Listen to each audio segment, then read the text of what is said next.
নমস্কার বন্ধুরা, welcome to my channel SB explorer. তো বন্ধুরা, সকলকে জানাই শুভ সকাল। তো যারা চ্যানেলে প্রথমবার এসেছো অবশ্যই সকলে একটা করে সাবস্ক্রাইব করে দিয়ে ভিডিওটাকে একটা করে লাইক করে দিও। তো বন্ধুরা, তোমরা সকলেই জানো গতকালকে আমাদের ভারতীয় অনূর্ধ্ব 23 দলের সাথে কিরজিস্তানের অনূর্ধ্ব 23 দলের একটা ফ্রেন্ডলি ম্যাচ ছিল, যে ম্যাচটা কিন্তু গোলশূন্য ড্র হয়েছে। এর আগের ফ্রেন্ডলি ম্যাচে তাজিকিস্তানের সাথে 2-3 গোলে হেরে গিয়েছিল আমাদের ভারত, এবারে কিন্তু গোলশূন্য ড্র হলো। তবে প্রথম ম্যাচটায় দুর্দান্ত খেলেছিল আমাদের জাতীয় দলের প্লেয়াররা, কিন্তু গতকালকের ম্যাচে কিছু পরিবর্তন করেন কোচ নওসাদ মুসা। সেখানে কিন্তু খুব একটা ভালো খেলতে দেখা যায়নি, প্রচণ্ড পরিমাণে ভুল পাস হয়েছে, প্রচুর মিস পাস হয়েছে। এছাড়া একটা জিনিস দেখা গেছে, পার্থিব গগৈকে স্ট্রাইকার হিসাবে খেলানো হয়, কিন্তু পার্থিব গগৈ একদমই ভালো খেলতে পারেনি। বিশেষ করে পার্থিব গগৈয়ের বল কন্ট্রোল একদমই করতে পারছিল না, আর কিরজিস্তানের লম্বা চেহারার প্লেয়ারদের সামনে খুবই অসহায় লাগছিল এই পার্থিব গগৈকে। পার্থিব গগৈয়ের একদম পারফরমেন্স কালকে ভালো ছিল না, বারংবার সে ভুল পাস করছে, উল্টে পড়ে যাচ্ছে, খুবই খারাপ অবস্থা কিন্তু কালকে পার্থিব গগৈয়ের দেখা গেছে। এছাড়া কিন্তু কালকে খুব একটা আক্রমণ করতে দেখা যায়নি এর আগের ম্যাচগুলোতে আমরা যেমনটা দেখেছি। এর আগের ম্যাচে বিশেষ করে সুহেল ভাট দারুণ গোল করেছিল, সেখানে পার্থিব গগৈও একটা ভালো গোল করেছিল, অ্যাটাক দেখা গিয়েছিল তাজিকিস্তানের বিরুদ্ধে, কিন্তু কিরজিস্তানের বিরুদ্ধে সেই অ্যাটাক দেখা যায়নি দলে কিছু পরিবর্তনের ফলে। তো দেখা যাক, এটা ফ্রেন্ডলি ম্যাচ ছিল, তো এর পরবর্তীকালে যখন সেপ্টেম্বরে ম্যাচ হবে তখন কেমন খেলে আমাদের অনূর্ধ্ব 23 দলের প্লেয়াররা, সেটা এখন দেখার বিষয়। তো তোমাদের কেমন লেগেছে কালকের এই ম্যাচটা অবশ্যই সকলে কমেন্ট করে জানাতে ভুলো না। তো এর পরবর্তী যে আপডেটটা তোমাদেরকে দিতে চলেছি সেটা হচ্ছে ইস্ট বেঙ্গলের আপডেট। তো ইস্ট বেঙ্গল তারা কিন্তু জয় গুপ্তাকে ইতিমধ্যে সই করিয়ে ফেললো। তো জয় গুপ্তা 23 বছর বয়সী ভারতীয় লেফট ব্যাক, মার্কেট ভ্যালু 1 কোটি টাকা। তো কয়েকদিন থেকেই তোমাদেরকে আপডেট দিয়ে যাচ্ছি যে এই জয় গুপ্তা তাকে কিন্তু দলে নিতে চাইছে ইস্ট বেঙ্গল।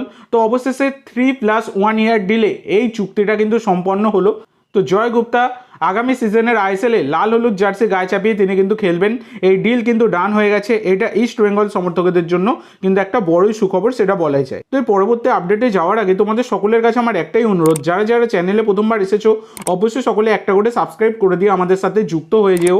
পরবর্তীকালে এইরকম গুরুত্বপূর্ণ আপডেট তোমরা ফ্রিতেই পেতে থাকবে, সেই কারণে সাবস্ক্রাইব করা একদমই ফ্রি, একটা সাবস্ক্রাইব অবশ্যই সকলে করে দিও। তো এই পরবর্তী যে আপডেটটা তোমাদেরকে দিতে চলেছি সেটা হচ্ছে একজন বিদেশিকে নিয়ে, যার নাম ইউসুফ ওটুবাঞ্জো। তো এই ইউসুফ ওটুবাঞ্জো হচ্ছেন একজন 32 বছর বয়সী নাইজেরিয়ান স্ট্রাইকার, মার্কেট ভ্যালু 2.4 কোটি টাকা। তো বর্তমানে তিনি প্রিমিয়ার লিগের একটি ক্লাবের সাথে যুক্ত রয়েছেন।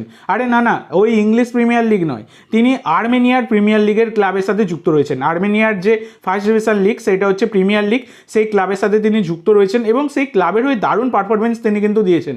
গোল মেশিন বলা যায়, যেখানে 25টা ম্যাচে 14টা গোল, 6টা অ্যাসিস্ট, 25টা ম্যাচে 20টা গোলের কন্ট্রিবিউশন তিনি রেখেছেন। দুর্দান্ত প্লেয়ার এই ইউসুফ। তো তাকে কিন্তু দলে নিতে চাইছে ইস্ট বেঙ্গল। তো তার যদি তোমরা ক্লাব কেরিয়ার দেখো তাহলে তিনি আর্মেনিয়া ছাড়া অস্ট্রিয়ার বিভিন্ন ফার্স্ট ডিভিশন ক্লাবে তার খেলবার অভিজ্ঞতা রয়েছে। এছাড়া আতলেতিকো মাদ্রিদ সিতে তিনি কিন্তু একটা সময় খেলে এসেছেন। তো এই প্লেয়ারকে কিন্তু দলে নিতে চাইছে ইস্ট বেঙ্গল, কথাবার্তা চালাচ্ছে। তো দেখা যাক পরবর্তীকালে এই বিষয়ে কোনো রকম ডিল ডান হলে আমি তোমাদের সাথে শেয়ার করে দেবো।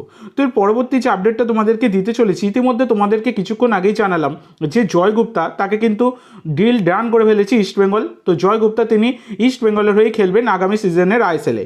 তো এরপরে অভিষেক সিংয়ের ওপর থেকে অনেকদিন আগে থেকে ইন্টারেস্ট সরে গিয়েছিল ইস্ট বেঙ্গলের, কারণ টাকা পয়সার প্রচুর ডিমান্ড হয়ে গেছিল, অতটা কিন্তু বিয়ার করতে পারবে না ইস্ট বেঙ্গল, তাই তারা কিন্তু ডিল থেকে পিছিয়ে এসেছিল।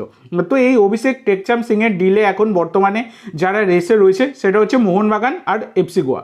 তো এক্ষেত্রে কিন্তু মোহনবাগান তারা কিন্তু এই ডিলটা অনেকটাই লিড করছে। তোমাদেরকে এর আগেও জানিয়েছিলাম যে এমবিএফটি যেমন জানিয়েছে, যদি অভিষেকের এজেন্ট খুব একটা খেলা না খেলে তাহলে কিন্তু অভিষেক টেকচাম সিং তিনি সবুজ মেরুন জার্সি গায়ে চাপিয়ে আগামী সিজনে খেলবেন। কিন্তু এখানে এফসি গোয়ার সাথে কিন্তু একটা লড়াই মোহনবাগানের হচ্ছে, যদিও মোহনবাগান কিন্তু সেই লড়াইয়ে এগিয়ে আছে, ইস্ট বেঙ্গল কিন্তু পুরোপুরি সেই লড়াই থেকে আউট হয়ে গেছে। তো এটাই এবার এখন দেখার বিষয় যে অভিষেক টেকচাম সিং কোন জার্সি গায়ে চাপান, সবুজ মেরুন নাকি কমলা। তো তোমাদের কি মনে হয় অবশ্যই সকলে কমেন্ট করে জানাতে ভুলো না। তো এই পরবর্তী যে আপডেটটা দেবো সেটা হচ্ছে, ইতিমধ্যে গতকালকেই তোমরা জেনে গেছো যে কিয়ান নাসিরিকে কনফার্ম করে ফেলেছে মোহনবাগান। তো আর 2-3 দিনের মধ্যেই সাইনিংটাও হয়ে যাবে, একটা ট্রান্সফার ফি দিয়ে কিন্তু কিয়ান নাসিরিকে দলে নিচ্ছে মোহনবাগান। আমি গতকালকেই তোমাদেরকে দুপুরবেলা জানিয়ে দিয়েছি। এবার ব্যাপার হচ্ছে এই কিয়ান নাসিরের ডিলের পর তোমরা অনেকেই প্রশ্ন করছো যে দাদা তাহলে কি আব্দুল রাবি তাকে তো আর মোহনবাগান নেবে না যেহেতু কিয়ানকে পেয়ে গেছে। না বন্ধুরা, এটা একদমই নয়। আব্দুল রাবি 24 বছর বয়সী ভারতীয় রাইট মিডফিল্ডার, মার্কেট ভ্যালু 1.4 কোটি টাকা, তাকে কিন্তু এখনও নিতে চাইছে মোহনবাগান।